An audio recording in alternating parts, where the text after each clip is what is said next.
во-первых, я хочу передать вам великое привитание от Івонки Сурвіла. Безумовно, она хотела бы сама провести это вручение, але с певных причин недавно она перенесла операцию. Не может она прилететь и попросила с нас с Полиной выполнить эту миссию. Як уже сказала секретар Президиума Ради БНР, орден был заснованным в 1949 году. Лічиться, що були певні узнагародження, але інформації про урушення ордена ми не маємо.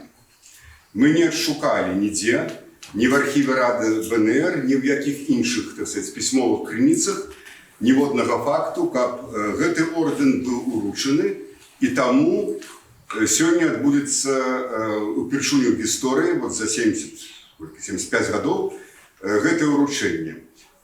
Полина сказала, что Івонка является магистром ордена, и сапраўды яна перахоўвае орден номер 1. Але перахоўвае, яна ім не узнагароджаная, яна яго перахоўвае як магістр ордена.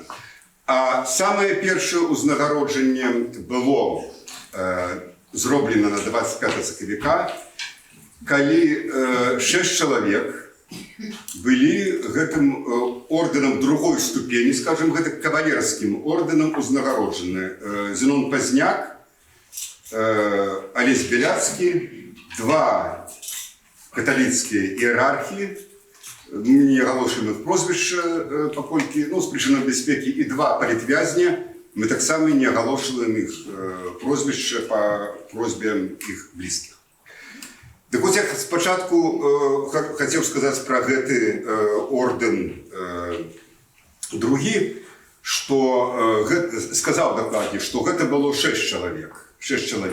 Але 24 красавіка старшиня Ради БНР підписала декрет про узнагародження титулом з наданням ознаки командорського крижа ордену Погоні за надзвичайний особистий внесок на протягу всього життя у справу національного відродження і відновлення незалежності Білорусі Поздняку Зенону. Йому буде уручений титул кавалера ордена Погоні з урученням ознаки командорського крижа ордену Погоні. Це перше у історії за 75 років уручення цього ордена. Як уже говорила секретар Президиума, орден зроблений з золота. Тут є і частка сребра, і частка золота. Я от бачу, що золото – це м'який метал. І, як все кажуть, так, і, може бути, Поліна, ага, у тебе отримається лік, у тебе окуляри є. І до цього ордена прикладається ще ось такая колодка, яку можна носити, червоно-білий стяг з золотою полоскою. Так само на їм позначення БНР і 1949 год, це год заснування цього ордену. Ну и дозвольте мне пару слов сказать про нашего сегодняшнего командора этого ордена. Уже так сказать говорилось, конечно, самое великое досягнение Зенона Поздняка – это нават не открытие Куропату, хотя это была важная подія в истории Беларуси для национального відродження. Але это 25 жнівня 91 года, коли була обвешчена незалежність Білорусі. Мені пощастило у ліку інших, от з цим значком депутатської групи БНФ бути тоді в овальній залі, і ситуація була вельми доволі тяжка. Тоді ми согнали з трибуни Дементея, старшиню Верховного Совета, шла пряма трансляція. Согнали Малафеева, першого секретаря ЦК. Вот уявите себе, что іде всенародний, там, як він називається, хурал, народний сход, і раптом там 20 чоловік підходять, і Лукашенку за шманти під телетрансляцію просто витягують з трибуни. Якое ураження це буде робити на аудиторію? Да, і гэтым 20 нічога не робіць. І гэты Лукашенко плетецца просто недзе туды там садзіцца. І гэта транслюецца на всю краіну, на всю тады яшчэ рэспубліку.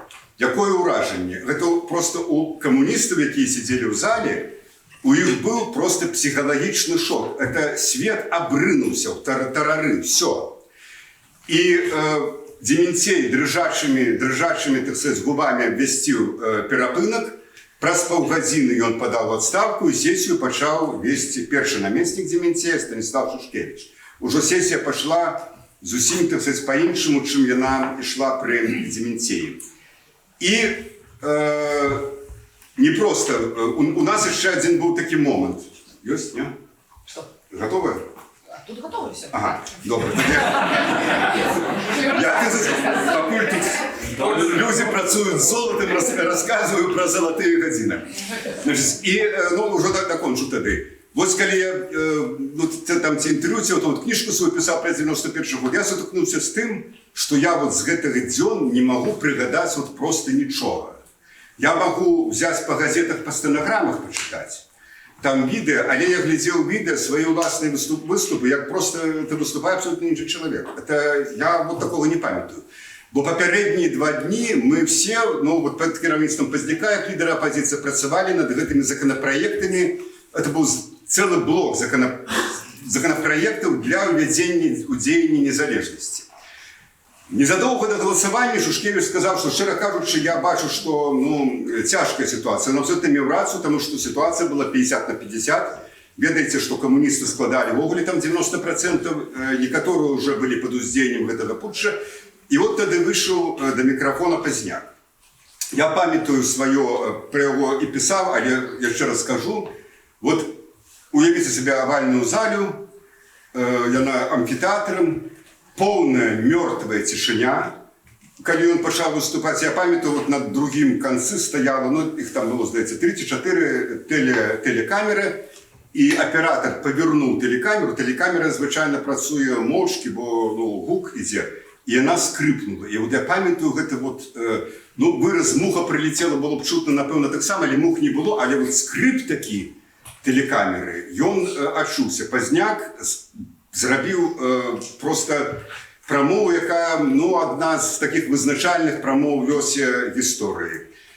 І з гэтымі камуністамі, з гэтымі людзьмі адбылося сапраўды нешта незвычайна. Пасля Пазняка слово взяў Кевіч, тагачасны старшынны міністр, сказаў, што нам трэба падтрымаць. Выступілі некалькі кіраўнікоў рэгіёнаў, было пастаўлена на галасаванне, і вось 20 гадзін 8 хвілінаў, а там пакет прымаўся, там реально было 11 ці 12 галасаванняў. Вот па всіх гэтых галасаваннях, калі вы паглядзіце стэнаграму, насупраць Лукашенко Александр Григорьевич стаіць ад. Это ад адсутнічаў. Ён ці не быў у зале, там выходзіў ці ў прыбіральню, ці што, ён у зале не сидзеў, але ён сказаў, што я за эту вашу незалежнасць галасаваць не буду гэту стэнаграміраваць. І тады ўжо мы выйшлі на плошчу, абсалютна просто сапраўды гістарычна шчаслівыя. Вот гэта былі абсалютна шчаслівыя дні. Мы былі псіхалагічна просто выціснуты. Я кажу, што я нічога не магу прыгадаць таго. Вот некаторыя моманты там сесіі так, а вот пярэднія 2 дні просто не, яны просто сцерліся. Але гэта сапраўды было, была вяршыня, і як гісторыя паказвае, гэта сапраўды была на гэты момант вяршыня нашай нацыянальнай гісторыі. Зрон Станіславович, калі ласка.